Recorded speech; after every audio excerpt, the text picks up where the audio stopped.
Kia ഇന്ത്യയുടെ ലൈനപ്പിലെ second compact SUV ആണ് ഇന്ന് നമ്മുടെ കൂടെയുള്ള സൈറസ് എന്ന് പറയുന്ന ഈ ഒരു വാഹനം. ശരിക്കും സൈറസ് എന്നല്ല കിയ വിശേഷിപ്പിക്കുന്ന സിറോസ് എന്നാണ്, പക്ഷേ സ്പെല്ലിംഗ് വെച്ച് നമ്മൾ പ്രൊണൗൺസ് ചെയ്യുന്ന സ്വാഭാവികമായിട്ട് സൈറസ് എന്നായിരിക്കും. ശരിക്കും നമ്മൾ കണ്ടിട്ടുള്ള കിയയുടെ ഒരു ഇൻ്റർനാഷണൽ മോഡലായ സോൾ എന്ന് പറയുന്ന ആ മോഡലിൻ്റെ ഡിസൈൻ കുറച്ചും കൂടി ഇൻസ്പയർഡ് ആയിട്ട് വന്നിട്ടുള്ളൊരു മോഡലാണ് ഈ കാണുന്ന സൈറസ്. ശരിക്കും നമുക്ക് ഒരൊറ്റ നോട്ടത്തിൽ പല വാഹനങ്ങളുടെ ഒരു കോമ്പിനേഷനായിട്ട് നമുക്കിത് ഫീൽ ചെയ്യും. അതിൻ്റെ ഒറ്റ കാരണമുള്ളൂ, കാരണം ഇതിൻ്റെ ഒരു ഡിസൈൻ ഫിലോസഫി എന്ന് പറയുന്ന ആ ഒരു ടോൾ ബോയ് ഡിസൈൻ ആ ഫിലോസഫി ആയതുകൊണ്ട് തന്നെയാണ്. നമുക്ക് ഇതിൻ്റെ ഒരു ഡിസൈൻ ഡീറ്റെയിലിങ്ങിലേക്ക് വന്നു കഴിഞ്ഞാൽ ഏറ്റവും പ്രധാനമായിട്ട് നമ്മൾ എടുത്ത് പറയേണ്ടത് ഈ കാണുന്ന ഹെഡ് ലാമ്പ് തന്നെയാണ്. അതൊരു വെർട്ടിക്കലി ആണ് കൊടുത്തിട്ടുള്ളത്. ഈ കാണുന്ന DRLൻ്റെ ഷേപ്പും കുറച്ച് ഡിഫറെൻ്റ് ആണ്, കുറച്ചും കൂടി സ്റ്റൈലിഷ് ആണ്. അതുപോലെ 3 പ്രൊജക്ഷൻ LED ഹെഡ് ലാമ്പാണ് കൊടുത്തിരിക്കുന്നത്. പിന്നെ കുറച്ചും കൂടി സ്റ്റൈലിഷ് ആക്കുന്നതിന് വേണ്ടി ഈ ഒരു എലമെൻറ്റ് ഇവിടെ കൊടുത്തിട്ടുണ്ട്. അതൊരു പ്ലാസ്റ്റിക് എലമെൻ്റ് ആണ്. അതിൽ കുറച്ച് ഡിസൈനൊക്കെ ചെയ്ത് അത് കുറച്ചൊരു പ്രീമിയം ഭാവം വാഹനത്തിൻ്റെ മുൻഭാഗത്തിന് കൊടുക്കുന്നുണ്ട്. ഈ ഒരു ഏരിയ നോക്കിക്കഴിഞ്ഞാൽ നമ്മൾ ശരിക്കും ആ ഒരു ഗ്രില്ലെന്ന് പറയുന്ന ആ ഒരു കൺസെപ്റ്റ് ശരിക്കും മിസ്സിംഗ് ആണ്. ശരിക്കും ഒരു ഇലക്ട്രിക് വാഹനത്തിൻ്റെ ഭാവങ്ങളൊക്കെ നമുക്ക് ഫീൽ ചെയ്യും. പക്ഷേ ഇതിവിടെ വലിയൊരു എയർ ഇൻടേക്ക് അല്ലെ എയർ ഡാം കൊടുത്തിട്ടുണ്ട്. താഴെ നമുക്കത് കാണാൻ വേണ്ടി പറ്റും. രണ്ടും ഡിഫറെൻ്റ് ആയിട്ടുള്ള ഡിസൈൻ ആണ് കൊണ്ടുവന്നിട്ടുള്ളത്. ഇവിടെ നമുക്ക് ആ ഒരു അഡാസ് സപ്പോർട്ട് ചെയ്യുന്നതിനുള്ള ക്യാമറ കൊണ്ടുവന്നിട്ടുണ്ട്. ബമ്പറിൻ്റെ ഏറ്റവും താഴോട്ട് നോക്കിക്കഴിഞ്ഞാൽ ആ ഒരു സ്കിഡ് പ്ലേറ്റും കാര്യങ്ങളൊക്കെ കൊടുത്ത് കുറച്ച് സ്റ്റൈലിഷ് ആക്കാൻ അവർ ശ്രമിച്ചിട്ടുണ്ട്. ബോണറ്റിലേക്ക് നോക്കിക്കഴിഞ്ഞാൽ ബോണറ്റിലും നമുക്ക് ചെറിയ ആഡ് ഓൺസ് നമുക്ക് കാണാൻ വേണ്ടി പറ്റും. സൈഡ് പ്രൊഫൈലിലേക്ക് നമ്മൾ വരികയാണ്. ഏറ്റവും പ്രധാനമായിട്ട് നമ്മൾ എടുത്ത് പറയേണ്ടത് അലോയ് വീല് തന്നെയാണ്. 17 ഇഞ്ച് വലുപ്പത്തിൽ ഒരു യൂണിക് ഡിസൈൻ നൽകിയിട്ടാണ് ആ ഒരു അലോയ് വീല് വന്നിട്ടുള്ളത്. ഡുവൽ ടോൺ കളേഴ്സ് നമുക്കതിൽ കാണാൻ വേണ്ടി പറ്റും. വീലാർച്ച് ആണെങ്കിൽ അത്യാവശ്യം മാസീവ് ആയിട്ടുള്ള വീലാർച്ച് തന്നെയാണ്. നമുക്ക് അതിൻ്റെ വീതിയും കാര്യങ്ങളൊക്കെ കാണുമ്പോൾ നമുക്ക് മനസ്സിലാവും. ആ ഒരു വീലാർച്ച് സൈഡിലേക്ക് വരുമ്പോഴത്തേക്ക് സ്റ്റൈലിഷ് ആയിട്ടുള്ളൊരു ക്ലാഡിംഗ് ആയി മാറുന്നുണ്ട്. അതിൽ ഡിസൈൻ പാറ്റേണും കാര്യങ്ങളൊക്കെ കൊടുത്തിരിക്കുന്നത് നമുക്ക് കൃത്യമായിട്ട് മാർക്ക് ചെയ്യാൻ വേണ്ടി പറ്റുന്നുണ്ട്. ഈ റിയർ വ്യൂ മിററിൻ്റെ ഡിസൈനും ഡിഫറെൻ്റ് ആണ്. കുറച്ചും കൂടെ ആ ഒരു ഷേപ്പ് കാണുമ്പോൾ നമുക്ക് മനസ്സിലാവും. അതിൽ ഇൻഡിക്കേറ്റർ ഇൻ്റഗ്രേറ്റ് ചെയ്തിട്ടുണ്ട്. ഈ താഴെയായിട്ട് ആ ഒരു 360 വ്യൂ സപ്പോർട്ട് ചെയ്യുന്നുള്ള ക്യാമറയും വരുന്നുണ്ട്. ഡോർ ഹാൻഡിൽ നോക്കിക്കഴിഞ്ഞാൽ ആ ഒരു ഫ്ലഷ് ഡോർ ഹാൻഡിലാണ് ഇത് കൊണ്ടുവന്നിട്ടുള്ളത്. നമുക്ക് ഈ പ്രസ് ചെയ്ത് ഈ തുറക്കാൻ പറ്റുന്ന രീതിയിൽ അതൊരു ഇന്നോവേഷനായിട്ട് നമുക്ക് പറയാം. കാരണം ഈ ഒരു സെഗ്മെൻറ്റ് വേറെ വാഹനത്തിലും നമ്മളത് കണ്ടിട്ടില്ല. ഈ ഒരു ബി പില്ലറിലേക്ക് വരുമ്പോൾ ശരിക്കും ബി പില്ലർ എന്ന് പറഞ്ഞ ഒരു കൺസെപ്റ്റ് തന്നെ അവർ മാറ്റിയിട്ടുണ്ട്. കാരണം ആ ഒരു ഡോറിൻ്റെ ഭാഗമായിട്ടാണ് രണ്ടും വരുന്നത്. അത് ബോഡി കളറിൽ തന്നെ വന്നിട്ടുണ്ട്. സാധാരണ നമ്മൾ ബ്ലാക്ക് കളറിലൊക്കെയാണ് കാണുന്നതെങ്കിൽ ഇതിൽ അതും കുറച്ച് ഡിഫറെൻ്റ് ആയിട്ട് കൊടുത്തിട്ടുണ്ട്. റൂഫിലേക്ക് നോക്കിക്കഴിഞ്ഞാൽ ഒരു യൂസബിൾ ആയിട്ടുള്ള റൂഫ് റെയിൽ വന്നിട്ടുണ്ട്. അതും ബോഡി കളറിന് ഡിഫറെൻ്റ് ആയിട്ട് നിൽക്കുന്നുണ്ട്. റൂഫിലേക്ക് നോക്കിക്കഴിഞ്ഞാൽ ഏറ്റവും വലിയ സവിശേഷത എന്ന് പറഞ്ഞാൽ ഈ ഒരു സെഗ്മെൻറ്റിൽ തന്നെ ഫസ്റ്റ് എന്ന് നമുക്ക് വിശേഷിപ്പിക്കാൻ വേണ്ടി പറ്റും. ഒരു ഫുൾ അതായത് പാനോറമിക് സൺറൂഫ് ഇതിൽ കൊണ്ടുവന്നിട്ടുണ്ട്. സെറ്റും റിയറിലേക്ക് വരുമ്പോൾ ആ ഒരു ക്വാർട്ടർ ഗ്ലാസ് കൊണ്ടുവന്നിരിക്കുന്നത് ശരിക്കും നമുക്ക് ആ ഒരു ഗ്ലാസിൻ്റെ ഏരിയ മുതൽ വലിയ മാസീവായിട്ടുള്ളൊരു ബൂട്ട് സ്പേസ് നമുക്ക് കിട്ടുന്നുണ്ട്. ശരിക്കും സൈഡ് നമ്മൾ മൊത്തത്തിൽ നോക്കിക്കഴിഞ്ഞാൽ പ്രോപ്പറായിട്ടുള്ളൊരു ടോൾ ബോയ് ഡിസൈൻ അല്ലെങ്കിൽ ഒരു ബോക്സി ഡിസൈൻ നമുക്ക് ശരിക്കും നമുക്ക് ഫീൽ ചെയ്യുന്നുണ്ട്. ഒരു എൽ ഷേപ്പിലുള്ളൊരു ലൈറ്റ്, ഒരു LED ലൈറ്റ് നമുക്കിവിടെ കാണാൻ വേണ്ടി പറ്റും. താഴോട്ട് വരുമ്പോഴത്തേക്ക് ഇവിടെയും LED ലൈറ്റ്സ്, അതായത് ഹെഡ് ലൈറ്റിൻ്റെ അതേ പൊസിഷനിൽ നേരെ റിയറിലേക്ക് വരുമ്പം അവിടെ ആ ഒരു ടെയിൽ ലാമ്പും കൊണ്ടുവന്നിട്ടുണ്ട്. ഇവിടെ ആ ഒരു മുമ്പിൽ നമ്മൾ പറഞ്ഞ അതുപോലെ തന്നെ പ്ലാസ്റ്റിക്കിൽ കുറച്ച് ഡിസൈനൊക്കെ കൊടുത്തിട്ടുള്ളൊരു ഒരു സ്ട്രിപ്പ് അല്ലെങ്കിൽ ഒരു എലമെൻറ്റ് അവിടെ ആഡ് ചെയ്തിട്ടുണ്ട്. അതുപോലെ ഈ ലൈറ്റിൽ തുടങ്ങി ഈ ഒരു ലൈറ്റിൽ വരെ കണക്ട് ചെയ്തിട്ടുള്ള ഡാർക്ക് ക്രോമിയം ഫിനിഷിംഗ് ഒരു സ്ട്രിപ്പ് അവിടെ കൊണ്ടുവന്നിട്ടുണ്ട്. ഇത് ഓട്ടോമാറ്റിക് മോഡലാണ്. ഇപ്പം നമ്മൾ ഈ ഷൂട്ട് ചെയ്യുന്ന വാഹനം ആ ഒരു ഓട്ടോ ബാഡ്ജിങ് ഉണ്ട്. ഇതിൻ്റെ പേര് നമ്മൾ നേരത്തെ പറഞ്ഞ ഒരു സൈറസ് എന്ന് പറഞ്ഞ ഒരു ബാഡ്ജിങ് ഇവിടെ ഉണ്ട്. കിയയുടെ ലോഗോ നമുക്കിവിടെ കാണാൻ വേണ്ടി പറ്റും. ശരിക്കും നമ്മളെന്താ മുറിച്ച് വെച്ച പോലെ ഇരിക്കുന്ന ഒരു റിയർ പ്രൊഫൈലാണ്. ശരിക്കും ആ ഒരു തള്ളലോ കാര്യങ്ങളോ ഒന്നുമില്ല. പ്രോപ്പറായിട്ടുള്ളൊരു ബോക്സി ഡിസൈൻ ഭാവം നമുക്ക് റിയറിലും ഫീൽ ചെയ്യുന്നുണ്ട്. അതുപോലെ നമ്മൾ മേളിലേക്ക് നോക്കിക്കഴിഞ്ഞാൽ ഒരു 2 കളറിൽ ഇരട്ട നിറങ്ങളിലാണ് ഈ ഒരു റൂഫ് സ്പോയിലർ കൊണ്ടുവന്നിട്ടുള്ളത്. നമ്മൾ ബോട്ട് നോക്കിക്കഴിഞ്ഞാൽ അത്യാവശ്യം മാസീവായിട്ടുള്ള സ്റ്റോറേജ് സ്പേസ് നമുക്കിനകത്ത് കാണാൻ വേണ്ടി പറ്റും. സീറ്റ് അഡ്ജസ്റ്റ് ചെയ്ത് നമുക്ക് എക്സ്റ്റെൻഡ് ചെയ്യാനും പറ്റും. നോർമൽ ഒരു സ്റ്റാൻഡേർഡ് സ്പേസ് എന്ന് പറഞ്ഞു കഴിഞ്ഞാൽ 416 ലിറ്ററാണ് ഇതിനകത്ത് സ്റ്റോറേജ് സ്പേസ് വരുന്നത്. ഇതൊക്കെയാണ് ഈ വാഹനത്തിൻ്റെ ഒരു എക്സ്റ്റീരിയർ സവിശേഷതകളൊക്കെ. ശരിക്കും ഈ വാഹനം ഫീച്ചർ റിച്ച് ആയിട്ടുള്ളൊരു മോഡലാണ്. അത് നമുക്ക് കൂടുതൽ അറിയാൻ പറ്റുന്ന ഈ വാഹനത്തിൻ്റെ ഇൻറ്റീരിയറിലാണ്. അപ്പോൾ നമുക്ക് ഇൻറ്റീരിയറിലേക്ക് പോകാം. കിയ സൈറസിൻ്റെ ഇൻറ്റീരിയറിലേക്ക് വന്നു കഴിഞ്ഞാൽ നമുക്ക് ഒറ്റ വാക്കിൽ ഈ ഒരു സെൽറ്റോസ് അല്ലെങ്കിൽ സോണറ്റ് എന്നീ വാഹനത്തിൽ നമുക്ക് ഡിഫറൻഷ്യേറ്റ് ചെയ്യാൻ വേണ്ടി പറ്റും. ആ 2 വാഹനങ്ങളും കുറച്ചും കൂടെ എക്സിക്യൂട്ടീവ് ആയിരുന്നു അതിൻ്റെ ഇൻറ്റീരിയറെങ്കിൽ ഈ ഒരു വാഹനത്തിലേക്ക് വരുമ്പോൾ കുറച്ചും കൂടെ സ്പോർട്ടി ആയിട്ടുള്ളൊരു ഇൻറ്റീരിയറാണ് സൈറസിൽ കൊടുത്തിട്ടുള്ളത്. എന്തുകൊണ്ടാണ് നമ്മളങ്ങനെ പറഞ്ഞതെന്ന് നമുക്ക് ഓരോന്ന് നോക്കിപ്പോവാം. ഫസ്റ്റ് നമുക്ക് സ്റ്റിയറിംഗിലേക്ക് നോക്കിക്കഴിഞ്ഞാൽ ഒരു D കട്ട് ഡിസൈനിൽ ഒരു 2 സ്പോക്ക് സ്റ്റിയറിംഗ് വീലാണ് കൊടുത്തിരിക്കുന്നത്. ആ ഒരു സ്റ്റിയറിംഗ് വീലിൽ തന്നെ ഒരു മൾട്ടി ഫംഗ്ഷൻ സംവിധാനങ്ങളെല്ലാം കൊടുത്തിട്ടുണ്ട്. കാരണം നമുക്ക് ഇതിൻ്റെ അഡാസ് ആക്സസ് ചെയ്യാനുള്ള സംവിധാനങ്ങൾ ഇവിടെ കൊടുത്തിട്ടുണ്ട്. അതുപോലെ നമുക്ക് ആ ഒരു നമ്മുടെ ഇൻഫോർടൈൻമെൻറ്റ് സിസ്റ്റം സ്ക്രീൻ ആക്സസ് ചെയ്യുന്നതിനുള്ള ഫീച്ചറും സ്വിച്ചുകളും കാര്യങ്ങളൊക്കെ ഇത് നമുക്ക് കാണാൻ വേണ്ടി പറ്റും. ഡ്രൈവ് മോഡ് നമ്മൾ സെലക്ട് ചെയ്യുന്നത് ഇവിടെയാണ്. അതുപോലെ ട്രാക്ഷൻ മോഡ് സെലക്ട് ചെയ്യാനുള്ള സംവിധാനം സ്റ്റിയറിംഗ്, അതായത് നമുക്ക് സ്റ്റിയറിംഗിൽ തന്നെ ഒരുമാതിരിപ്പെട്ട കാര്യങ്ങളെല്ലാം നമുക്ക് ആക്സസ് ചെയ്യാൻ വേണ്ടി പറ്റും. ഇനി നമ്മൾ നേരെ ഈ ഒരു മുമ്പിൽ, അതായത് സെൻട്രൽ കൺസോളിലേക്ക് നമ്മൾ നോക്കിക്കഴിഞ്ഞാൽ ഏതാണ്ട് 12.3 ഇഞ്ച് വലിപ്പം വെച്ച് കൊടുത്തിട്ടുള്ള 2 സ്ക്രീനാണ് ഇതിലുള്ളത്.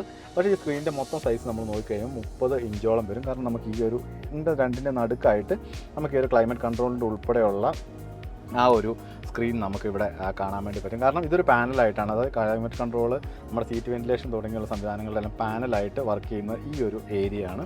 അപ്പോൾ അങ്ങനെ വളരെ മാസീവായിട്ടുള്ളൊരു സ്ക്രീൻ. പക്ഷേ ആ ഒരു സ്ക്രീൻ ഒരു തരത്തിലും നമ്മുടെ ആ ഒരു വിസിബിലിറ്റീനെ ബാധിക്കുന്നില്ല എന്നുള്ളതാണ് ഏറ്റവും പ്രധാന ഹൈലൈറ്റ്.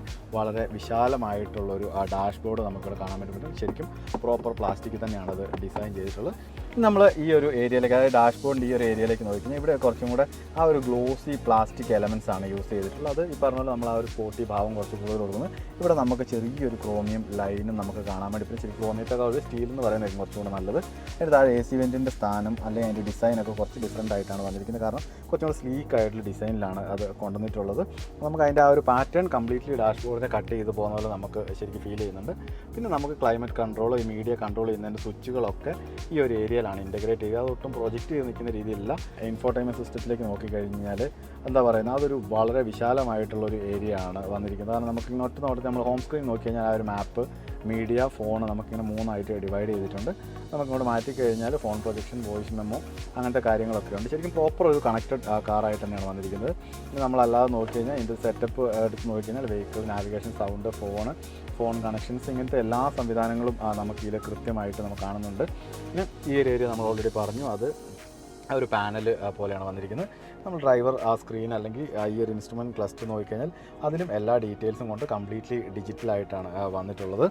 നമ്മൾ നേരെ ഈ ഒരു ഏരിയയിലേക്ക് വരികയാണ്. ഇവിടെ നമുക്ക് വേറൊരു ഡിഫറെൻറ്റ് കളറിലാണ് ആ ഒരു വയർലെസ് ചാർജറിൻ്റെ ആ ഒരു പാഡ് കൊടുത്തിരിക്കുന്നത്. ഇവിടെ നമുക്ക് C ടൈപ്പ് ചാർജർ നമുക്ക് കാണാൻ വേണ്ടി പറ്റും. അതുപോലെ നമുക്ക് 12 വോൾട്ടിൻ്റെ ആ ഒരു ഏരിയയും കൊടുത്തിട്ടുണ്ട്.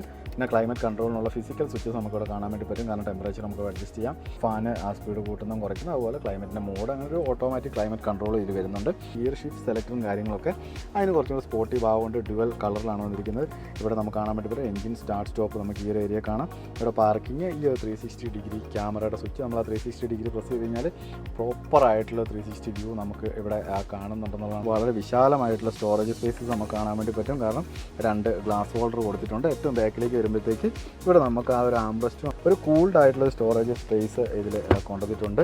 അതുപോലെ എന്താ പറയുക, നമ്മളിനി സീറ്റിലേക്ക് നോക്കുകയാണെങ്കിൽ ആ ഒരു സീറ്റുകളുടെ ഡിസൈനും കാര്യങ്ങളൊക്കെ, ഇതിൻ്റെ ഈ ഹെഡ് റെസ്റ്റും കാര്യങ്ങളൊക്കെ അതിൻ്റെ ഡിസൈൻ കുറച്ചും കൂടെ എന്താ പറയുക, കുറച്ചും കൂടെ ഫ്യൂച്ചറിസ്റ്റിക് ഡിസൈനിൽ അത് വന്നിട്ടുണ്ട്. സീറ്റുകളൊക്കെ വലിയ വിശാലമായ സീറ്റുകളെന്നല്ല, പക്ഷേ അത്യാവശ്യം എന്താ പറയുക സപ്പോർട്ടുകൾ നമുക്ക് കാണാൻ വേണ്ടി പറ്റും. തൈ സപ്പോർട്ടും ബാക്ക് സപ്പോർട്ടും ബോൾസ്റ്റേഴ്സൊക്കെ കൊടുത്ത് അത്യാവശ്യം മികച്ച സീറ്റിംഗ് സംവിധാനമുണ്ട്. ഇതിൽ വെന്റിലേറ്റഡ് സീറ്റാണ് ഫ്രണ്ടിലെ 2 സീറ്റുകളും വരുന്നത്. സീറ്റ് വെന്റിലേഷനുള്ള സ്വിച്ചുകൾ ഇവിടെ കൊണ്ടുവന്നിട്ടുണ്ട്.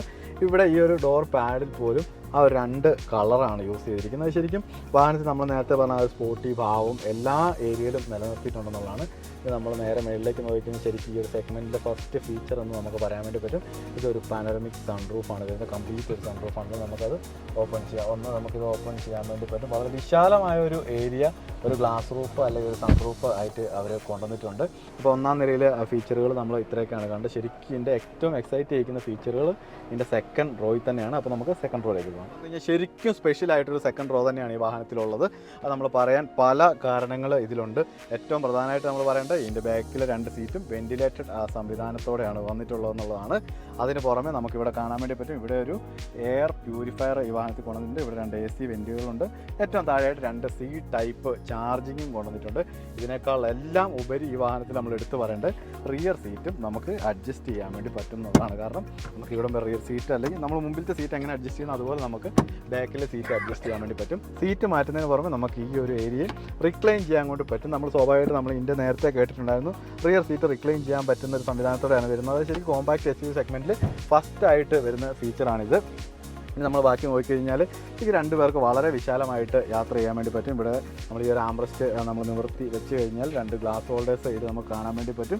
സപ്പോസ് നമ്മൾ അങ്ങനെ ഉപയോഗിക്കുന്നില്ല എങ്കിൽ നമുക്ക് 3 പേർക്ക് വിശാലമായിട്ടിരിക്കാൻ വേണ്ടി പറ്റും. അതിന് ഏറ്റവും വലിയ തെളിവ് ഈ ഒരു സെൻട്രൽ ടണൽ വളരെ താഴ്ന്ന രീതിയിലാണ് വന്നിട്ടുള്ളത്. വിശാലമായ ലെഗ് റൂം കൊണ്ടുവന്നിട്ടുണ്ട്. ശരിക്കും ഈ സീറ്റിൻ്റെ പുറകിൽ 2 സ്ക്രീൻ കണ്ട് അതാരും ഇതിനകത്ത് നോർമലായിട്ട് വരുന്ന ഫീച്ചറാണെന്ന് വിചാരിക്കില്ല, അത് ആക്സസറി ആയിട്ട് കൊടുത്തിട്ടുള്ളത് തന്നെയാണ്. ഈ ഒരു ഇത്രയും വലിയൊരു പനോറമിക് സൺറൂഫ് വരുന്നുണ്ടെങ്കിൽ പോലും ഒട്ടും ഹെഡ് റൂമിൽ കുറവ് വരുത്തിയിട്ടുള്ള വളരെ വിശാലമായ ഹെഡ് റൂം നമുക്കത് ഫീൽ ചെയ്യുന്നുണ്ട്. സപ്പോർട്ടും കാര്യങ്ങളൊക്കെ സീറ്റിന് വളരെ പെർഫെക്റ്റ് ആയിട്ട് തന്നെ വന്നിട്ടുണ്ട്. ഹാമിംഗ് കാർഡ് കൊണ്ട് ഒരു മ്യൂസിക് സിസ്റ്റം ഇനി നമുക്ക് കാണാൻ വേണ്ടി പറ്റും.